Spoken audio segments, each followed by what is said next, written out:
How do we explain the many problems that seem to be caused by religion in our society?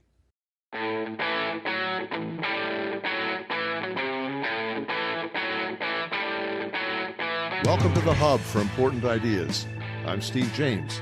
And I'm Ken Swain. In this episode, we explore the purpose of religion and the problems it causes. We're going to play for you an interview we conducted with Dr. Merlyn Mowrey a few years ago. She is a retired associate professor of social ethics, Department of Philosophy and Religion at Central Michigan University. Here's the interview with Dr. Mowrey. Welcome, Dr. Mowrey. Thank you for joining us again. Thank you. It's nice to be back. Super. Merlyn, when we had our before show discussions, you cautioned us that this subject of religion was difficult for some people. Why is that? It's not just the subject of religion, but taking an analytical perspective on religion. For instance, we're going to talk about Ernest Becker's ideas regarding religion, and Becker was interested in answering the question, why is it that people do what they do? And he believed they were in pursuit of a certain kind of meaning, and he wanted to know how all walks of life contributed to that pursuit of meaning, including religion. So he asks questions of religion like the kinds of psychic meanings it fulfills, the kinds of psychic desires it fulfills. Often, if you look at religion from a point of view such as psychology, people will take offense thinking that you are reducing religion to psychology. And they might even challenge the idea that religion is of psychic meaning because they think you're saying it is only of psychic meaning. And I think it's important to realize that if we're going to look at religion from a point of view of psychology, that doesn't mean we are leaving out any other possible meanings associated with religion. We kind of want to bracket the issue of the sacred and the issue of the truth. We aren't trying to find out if religion is right or wrong or which religion is best. We're more trying to see how it is religion functions that meets the kinds of needs that Becker thinks drives human beings. I think one of the incredible things about Becker is that he was an interdisciplinary thinker. And I don't know how many people did what he did, but he said the theologians and the philosophers and the scientists, the sociologists are all asking the same questions. They might be coming at them from different angles, but they're asking the same questions. Is that what we're talking about here with Becker and religion? Very much so. In fact, he's of the opinion that the kinds of psychological perspectives that he brings to religion reveal some things about human nature that are very true of what most theologians say. In recent generations, we've gone in the direction of a kind of feel-good religion, or a religion that gives us a feeling of joy and pleasure and eliminates our stress and reassures us. But if you go back to the sacred texts of most religions, they speak pretty bluntly about the fallenness of human nature, about our brokenness, our smallness in the universe, the vanity of most of our efforts. Remember, man, that thou art dust, That's and right. unto dust thou shalt return. Confronting us also with our death, right? So the kinds of ideas that Becker brings to the subject of religion are really very similar to the ideas religious believers and religious thinkers bring to the topic when they are trying to look through a religious lens at human nature. Well, my first look at religion in this new way came with Joseph Campbell's work in comparative mythology. That was quite revealing to me in a certain way. I'd never thought of things like that. How would you define the term myth? I wind up using that word a lot in my classes. And again, in an academic study of religion, we are not asking questions of truth. We're not supporting them and we're not attacking them. They're simply set aside. And I have developed a definition of myth over the years that suits my purposes very well. Often when we look at a religious idea, students want to know, is this one right or wrong? Is this one better than that one? And I tell them that we're going to treat this as we would treat myth. A myth is a story that we don't necessarily believe is historically true, but we believe that it reveals something true. In other words, I'd like them to set aside whether it's factual and it can be proven as historically true or true in any other way, and simply look to see. We go to an idea that reaches the status of a myth with a certain assumption that there is something meaningful there. We're not there to refute it or accept it. We're looking to see what that meaning is and see how we can understand it. Now, when we talk about things like illusion and construct on this show, can we say that calling religion an illusion, that we're not denigrating religion? Could you elaborate on that a little? I mean, I think that may relieve some of the tension people feel on this subject. because I think Becker's language makes him vulnerable to that kind of critique or that kind of interpretation. We talked about illusion in a previous show, and that illusion is a kind of worldview and explanatory concept, but Becker also uses that idea to remind us that we are distorting the facts. We don't have all the facts. We don't know all the facts. We don't understand all the facts, that our views of things are meaningful explanations that help us make sense of the world, our lives, our finitude, whatever it might be. When he wants to remind us that an illusion is a lie, a vital lie, a necessary lie, but nevertheless a lie, to apply that to religion may insult or offend some. But if we look more broadly at the way Becker uses illusion, I think we would get another view. If we stick with the idea of an illusion as a meaningful explanation or an interpretive schema, even people who believe very profoundly that there is a sacred who that is responsible for religion, they wouldn't deny that human beings play a role in interpreting a sacred message and applying it to people's lives and explaining it. There is a human role in making sense of religious teaching, whatever their source may be. And if we look at religious worldviews and see them as efforts to explain reality from a religious perspective, we are talking about something that would still fit in Becker's definition of a religious illusion. It doesn't push the point forward, oh, this is just a lie, this is just a fiction or fantasy. I think it's possible to use the language, because it's the language Becker chose, to use it with a full definition and do so still leaving the issue of truth aside, but looking to see what is this meaningful explanation that we get from religion, and what does it tell us about human nature and human prospects. Is it too simple of a question to ask, what is the purpose of religion? Well, it might be in general, but it's not too simple to answer you as to what Becker says the purpose of religion is. Let's do that then. Becker believes that all religions, all of our efforts to make sense of the world, no matter what perspective we take, they attempt to do the very same thing. And this takes us back to Becker's ideas of the motives that drive so much of human behavior. Becker believes that human beings, in order to live a meaningful life, need to give some meaning to their lives despite the fact of their finitude. And they need to place their lives in a larger context of meaning, to assure them that despite the fact that they die, they've been a part of and contributed to something that has meaning that will outlive their short and temporary human fate. But what is unique about religion? What is it about religion that, first of all, makes it a hot potato to talk about it in terms of social science? What is so special about religion? Do you mean as an illusion? Well, as a topic, in other words, why does it get people so upset? Well, in that it's the only time we really, in our day-to-day lives, most of us, think about mankind beyond the cosmos in a way that isn't our everyday lives.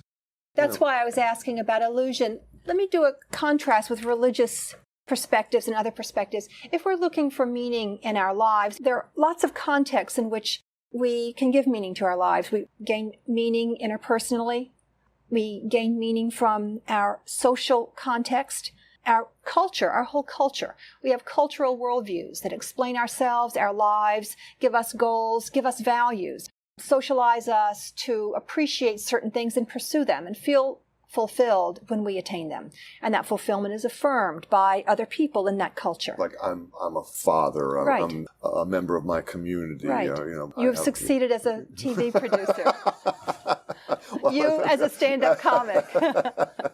Those are things culture values, and when you accomplish them, you feel the regard and the reward of others' admiration for you. Now, all of those, although they move beyond the individual and the individual life into larger and larger domains, they all are still fairly much close at hand. Cultural worldviews and cultural ideologies, cultural illusions, try to present themselves as though they were absolute, but they're not very successful because we're aware of other cultures, other ways of living, and we then try to pretend our culture is superior. But we can't really pretend our culture is absolute.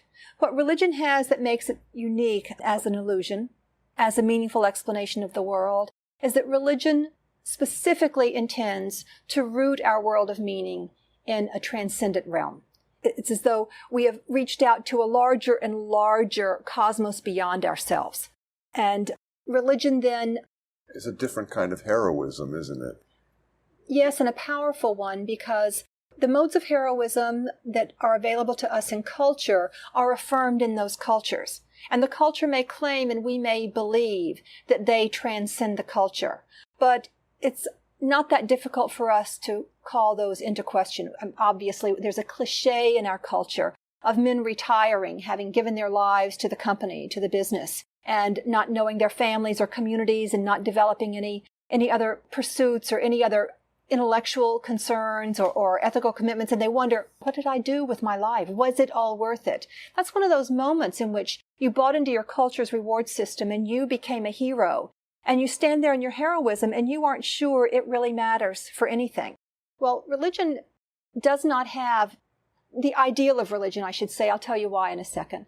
In its ideal, religion roots our system of meaning, that means our modes of heroism, in an absolute, in something Becker often says cosmic heroism, a heroism that is absolute, which means it is binding for all life, all creation, all societies, all cultures, all times, that we've somehow transcended the values of our own limited environment, our own time, our own place, and we get the sneaking suspicion that some of those values are really suitable for our culture, and they advance our culture, they promote our culture, but we're not sure that they really are absolute goods, and that suspicion is back there nagging.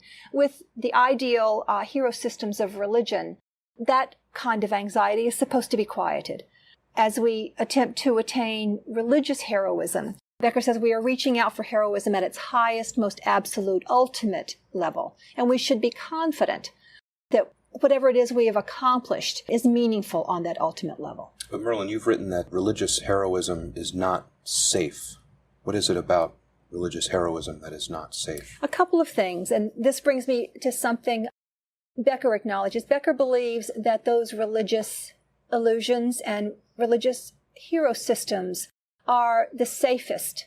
But one of the things he says that's true in the ideal. He does not believe that most religions work that way now. He says there are two reasons, actually.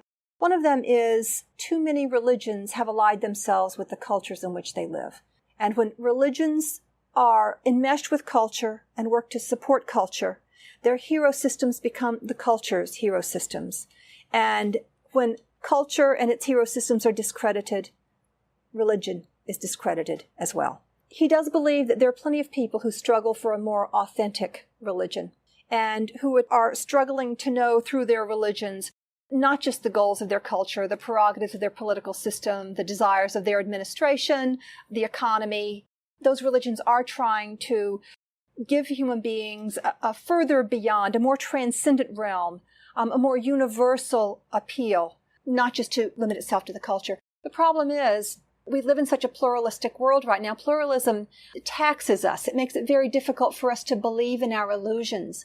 Because when people believe the same way I do, they're affirming me, and it affirms my confidence that I have found a meaningful way to live.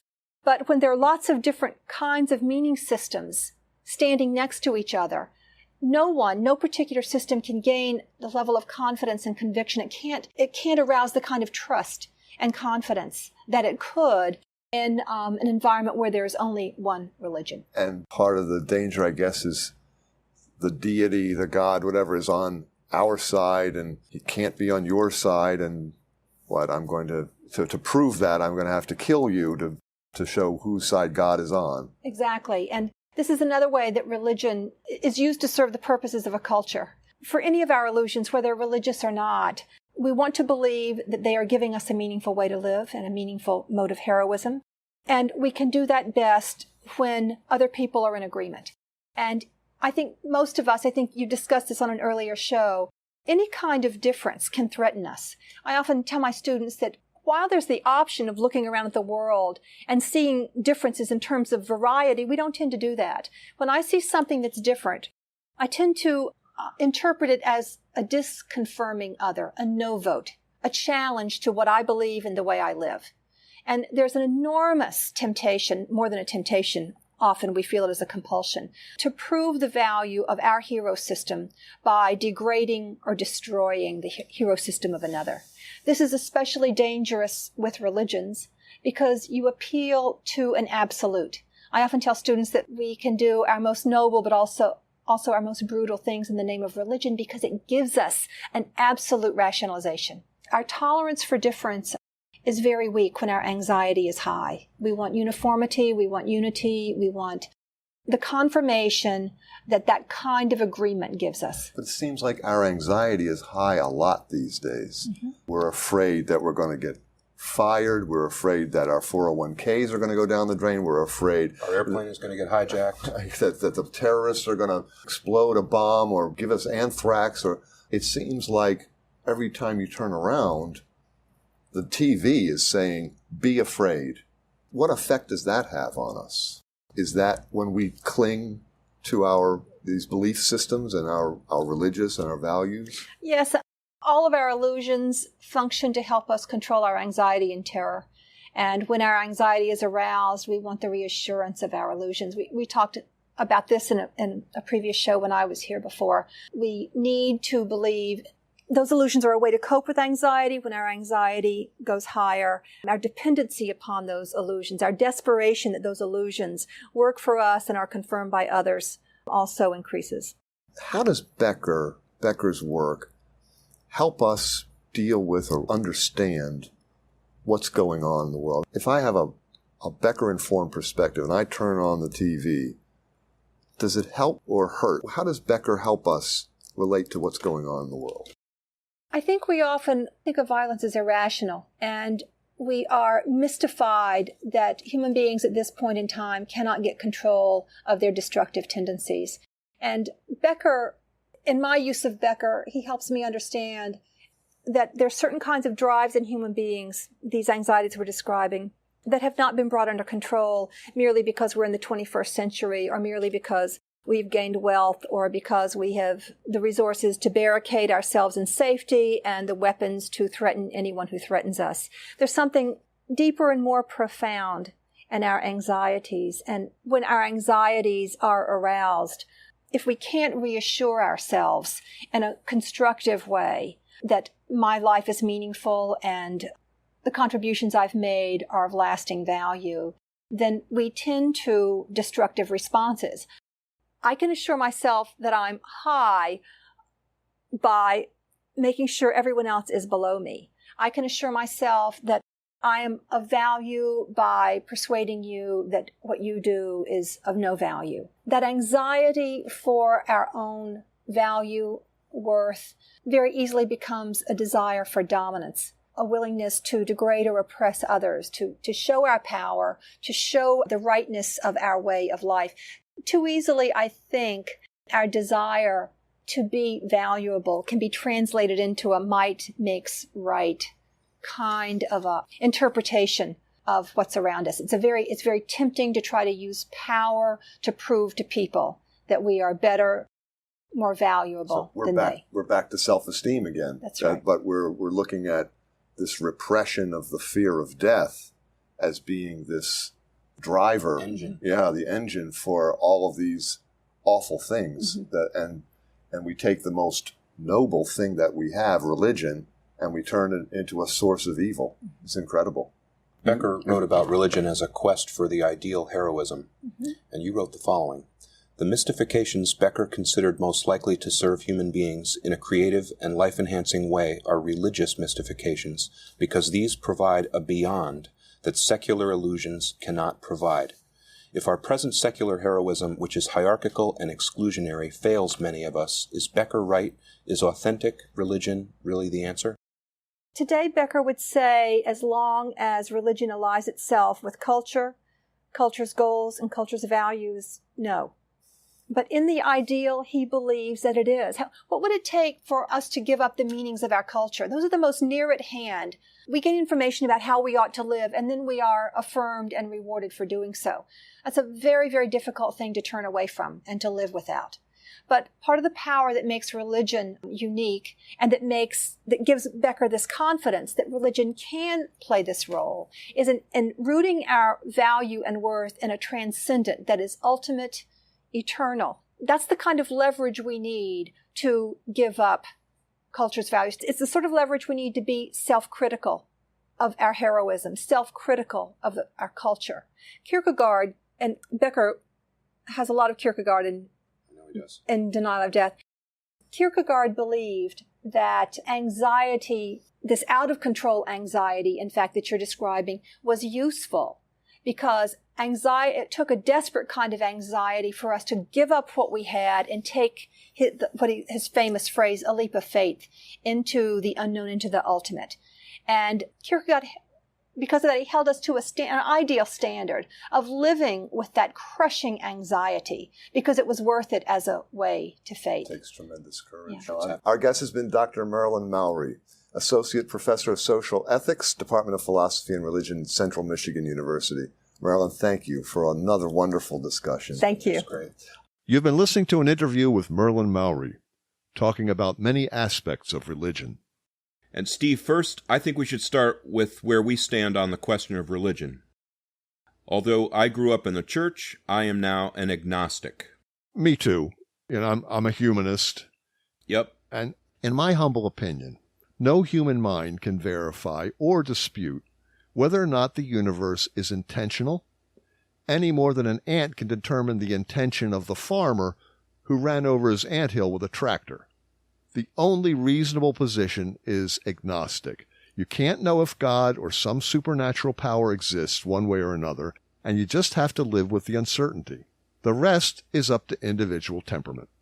If you're inclined to believe, and you seek and need belief to have a reasonably happy life, you believe. If not, you accept a secular world and find other ways to be happy, like a prescription for Zoloft. Got to plug Zoloft, right? There you go. So, Ken, what's your takeaway? Well, Merlyn talks about the purpose of religion, and from a Darwinian perspective, how does religion improve survivability of the species? Is it like music? I'm not 100% sure how we come up with this as a species. I mean, I'm glad that we did. I'm really glad we came up with music. The dread of inevitable death could be debilitating. Questions like that, religion, music, were debated and wrestled with by Darwinians and evolutionary psychologists because they couldn't explain them in terms of survivability. Mm-hmm. Now, they could explain some of them in terms of sexual selection. Oh, that's true. That's true. Which is very possible.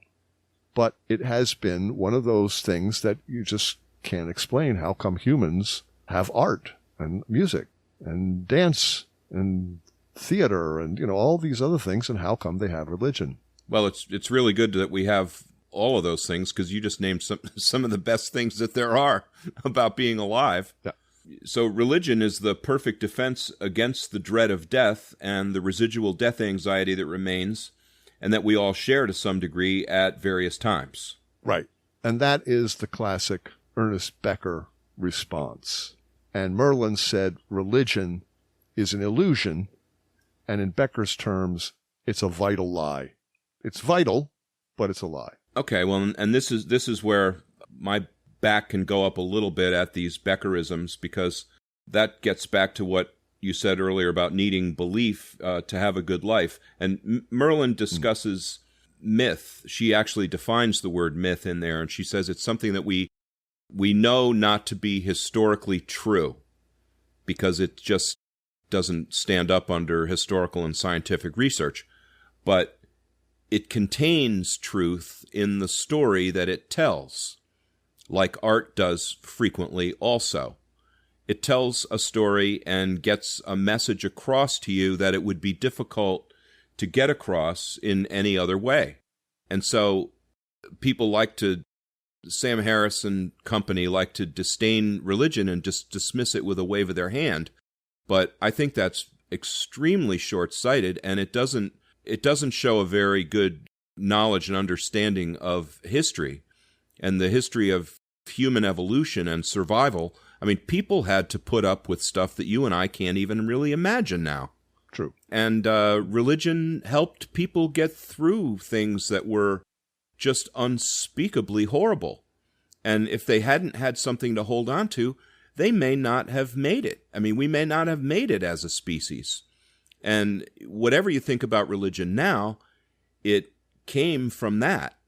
And so it's been a cornerstone, one of the pillars of society, to use that term. Government, business, and religion are the three biggies historically.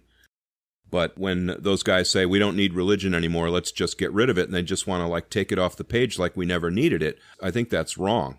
I think we oversee the decline of religion at our peril. Not that I have anything to replace it with, I don't. Not that I would then turn around and say, oh, well, since we need religion, I'll become religious.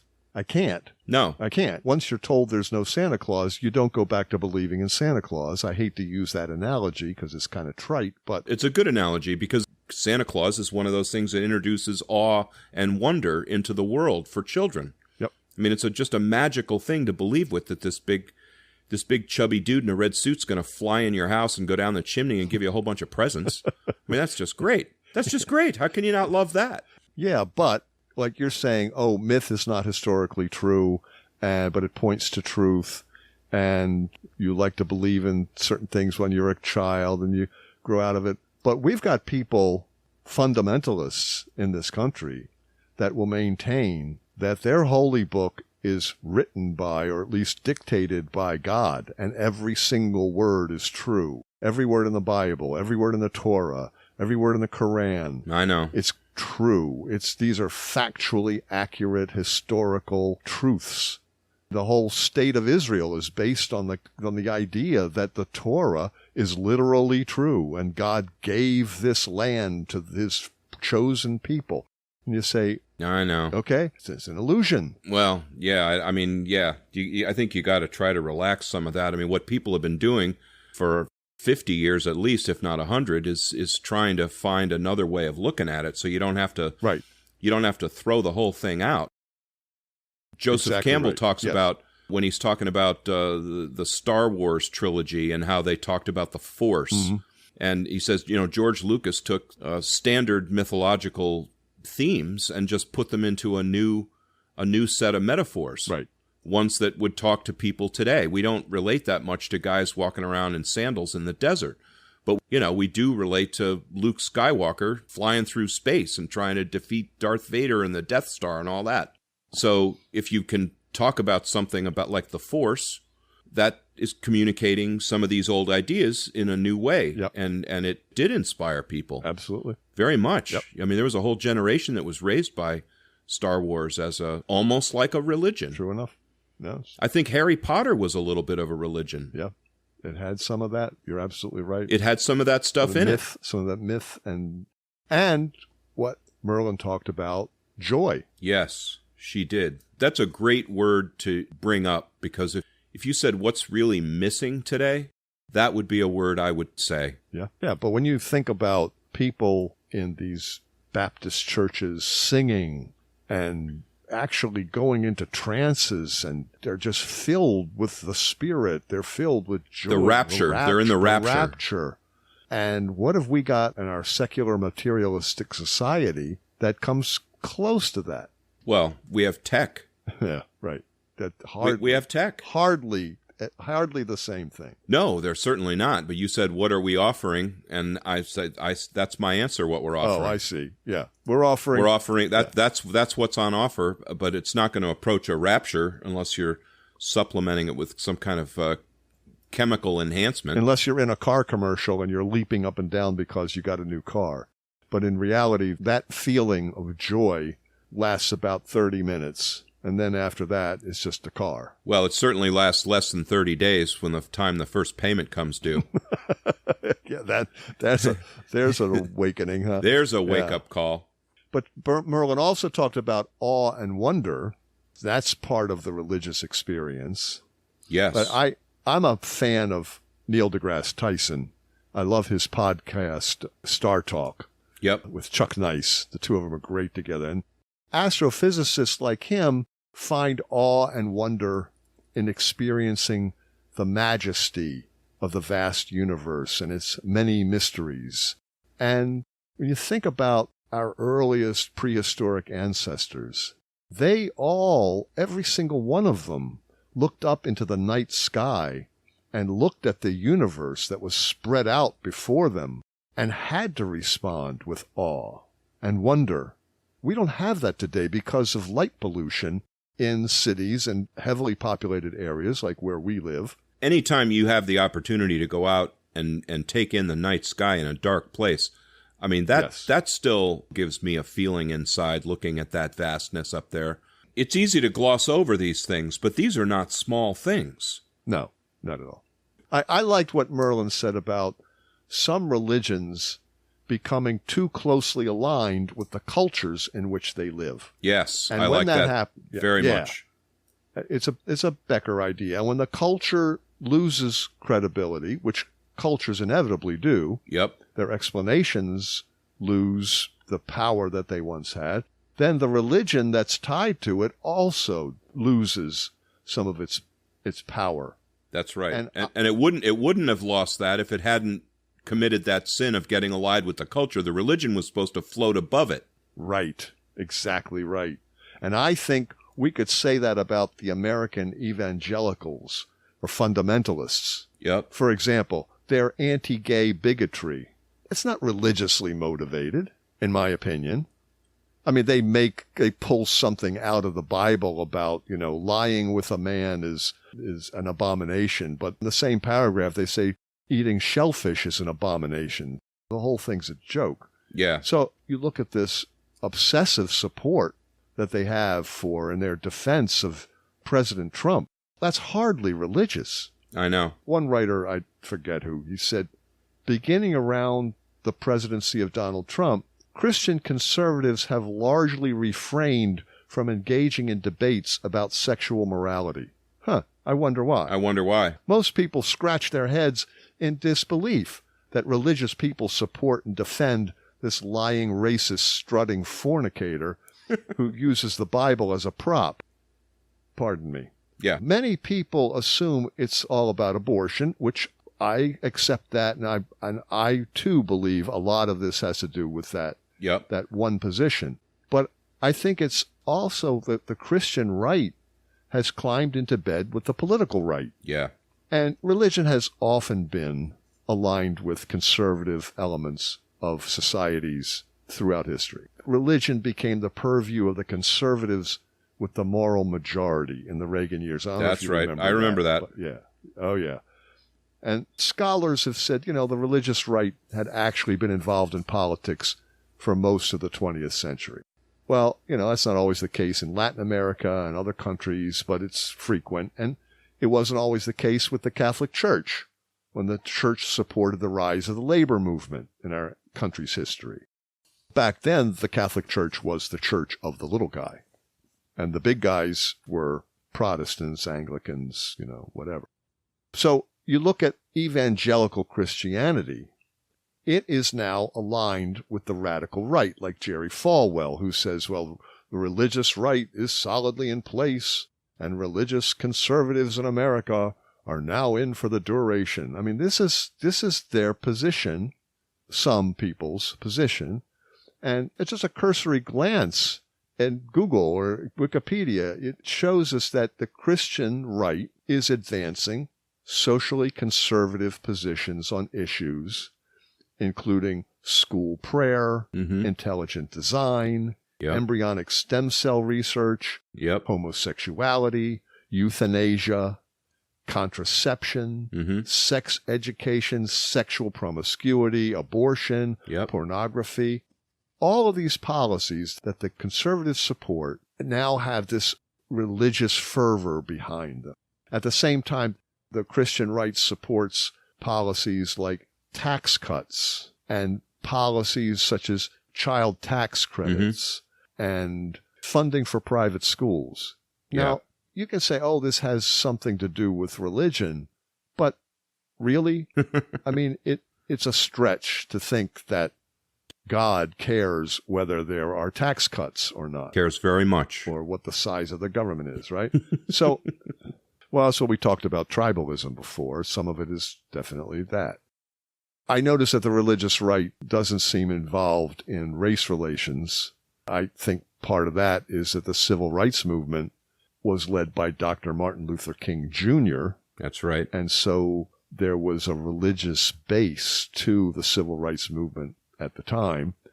And the other part of it is that modern Christian right leaders are actively trying to recruit African American religious conservatives into their political schemes. Sure. And then, of course, for the Christian right, gay rights laws have come to symbolize the government's allegedly unconstitutional interference with individual freedom. Now, I interpret that individual freedom in this context to mean they want the right to discriminate against someone in the LGBTQ community on the basis of religion, when in fact it's just bigotry looking for a reason. And to my mind, this all comes down to a choice between freedom of religion and the common good. And the Supreme Court recently ruled in favor of LGBTQ rights in terms of employment. But this struggle is not over. No, it is not This is going to continue. That is for sure. No time soon. The other thing Merlyn said, which is I found really interesting, she said, our pluralistic society makes believing in our religious illusions difficult. And this goes back to terror management theory. Religion lacks credibility as a source of cosmic truth and absolute heroism when people aren't in agreement in a culture, which is our pluralistic culture. Right. And any kind of difference can threaten us, threaten our equilibrium. It's what she calls disconfirming, a disconfirming no vote, a challenge to the way you live. Well, that's right. Steve, I think it must have been much easier to live in a society where everybody more or less agreed about just about everything. Yep. And there weren't any big upsets that you were going to have to contend with. Yeah, there are two churches. Yep. Two churches across the street from each other. One's the Presbyterian and the other is the Baptist. That's as different as it gets. And so often we find that there's a compulsion in people to prove the value of their own hero system by degrading or destroying the hero system of another. Yep. Now, the problem is that's a very dangerous activity with religions because they appeal to an absolute. So you want to be absolutely right, cosmically right. Yeah. And religion gives an absolute rationalization for brutal behavior. And Merlyn says, our tolerance for difference is very weak when our anxiety is high. I think that's right. Interesting formula. Yep. We asked Merlyn how Ernest Becker's idea helped us all to understand the world. Yep. Merlyn said that Becker explained there are certain kinds of drives in people that have not been brought under control. Yep. There's something deeper and more profound in our anxieties. And when our anxieties are aroused, if we cannot reassure ourselves in a constructive way that our lives are meaningful and the contributions we make have lasting value, Absolutely. then we tend to destructive responses. Desire for value and worth easily becomes a drive for dominance, for might makes right. Boy, and that's what we're seeing right now. Yep. With the response to the protests. Might makes right temporarily. It might make right in that moment. But people have a way of working those things out in the long run. Yes, they do. You know, what goes around comes around. It certainly does. And 50 years from now, even 100 years from now, those things have a way of turning out differently. Yes, they do. Join us next time. Like us on Facebook. Please recommend us to your friends. You can find us at www.thehubforimportantideas.com. Subscribe on your favorite platform. And support us on Patreon. We are 100% listener supported. Thank you, everyone, for listening to The Hub for Important Ideas. I'm Steve James. And I'm Ken Swain. Stay safe, everyone. Stay well.